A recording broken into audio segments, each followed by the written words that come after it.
Our gathering be peaceful, not disrupted, and our grievances be addressed.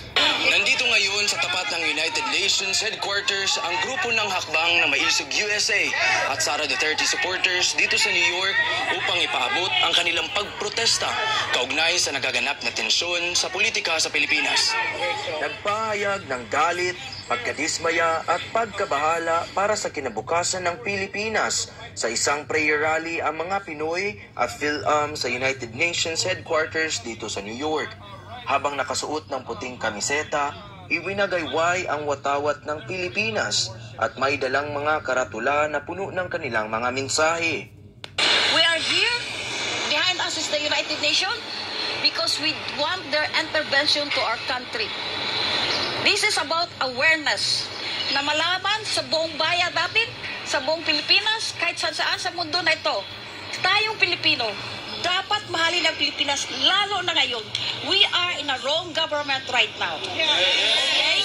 Correct. Kaya naman, ang international human rights lawyer at hakbang ng maisog president ng USA na si Rev. at Attorney Arnedo Valera ay sumulat direkta kay UN Secretary General Antonio Guterres upang magpetisyon para sa immediate international inquiry sa mga sistematikong paglabag sa karapatang pantao ng Administrasyong Marcos Jr. itong mga nakaraang buwan. Dear Secretary General Guterres, the subject is petition for immediate international inquiry into systematic human rights violations by the Philippine government. Dinadala namin ngayon itong ginagawang pang-aabuso ng kapangyarihan ng ating kapulisan. Kasama na ang Philippine government kasi silang nagbigay ng basbas dyan sa United Nations, no? At kami ay gumawa ng isang matapang na liham na address kay Secretary General ng United Nations si Antonio Guterres. Ang isang malaking bahagi ng liham ay tumutugon sa pagkabahala ng maisog sa paggamit ng labis na puwersa ng iba't ibang tauhan ng pulisya at militar na sabay-sabay ding idineploy sa 4 na Kingdom of Jesus Christ o KOJC compound madaling araw ng Hunyo 10, 2024. Ipinupunto sa liham na ang hindi proporsyonal na paggamit ng sandatahang lakas ay lumalabag sa kalayaan sa relihiyon ng bawat miyembro ng KOJC at nagdudulot ng pagkabalisa, takot at kalituhan sa mga misyonaryo ng KOJC, kabilang ang mga kababaihan at mga bata. The inquiry can help prevent the abuses, the human rights abuses, especially the abuses they're doing to the KOJC, the Kingdom of Jesus Christ. They went without a proper legal paper, and then a battalion of soldiers went into the premises of KOJC. That's a grave violation of human rights. Bukod sa reklamo ng harassment sa ngalan ng KOJC, tinutugunan din ng liham ang lumalalang paghigpit sa malayang pananalita, mapayapa at malayang pagtitipon para sa mga kilusan tulad ng mga rally ng maisog.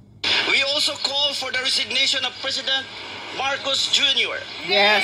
Whose governance has led our nation towards the brink of war and jeopardize the safety and well-being of its citizens. It is time for a leadership that prioritizes peace, justice, and prosperity of all Filipinos. Yes. What the other countries who are in wars now are suffering, like Ukraine. You see Zelensky? He is very healthy and very robust. Kaya nga. I mean, nothing is happening to him, but his people are dying. So Yes, that could happen to the Philippines. The Marcos family will be okay, but the Filipino people will be suffering. Sana itong presidente natin ngayon, alam ko mahirap na siya magbago, pero sana pinakamaganda para sumaya ang buong Pilipinas. Mag-resign na siya kasama niya yung asawa niya. Yes, At resign. saka itong mga nambudol sa atin na mga nagnanakaw sa gobyerno. Tigilan na. Magkaroon na kayo ng konting puso, konting kaluluwa. Konting hiya. Mula sa isang maliit na kilusan para sa kapayapaan, pambansang seguridad at hustisya ay ngayon isa na itong hindi mapigilan na puwersa na binubuo ng mga ordinaryong Pilipinong nagmamahal sa lupang tinatawag nilang tahanan. Mr. President, oo, sinisigaw ng marami na mag-step down na kayo. You're already going into your 2 years. If you could still work it out, please, tulungan nyo mga Pilipino at tuparin nyo ang mga pangako nyo sa Pilipino. Tama naman ang biyahe, Mr. President.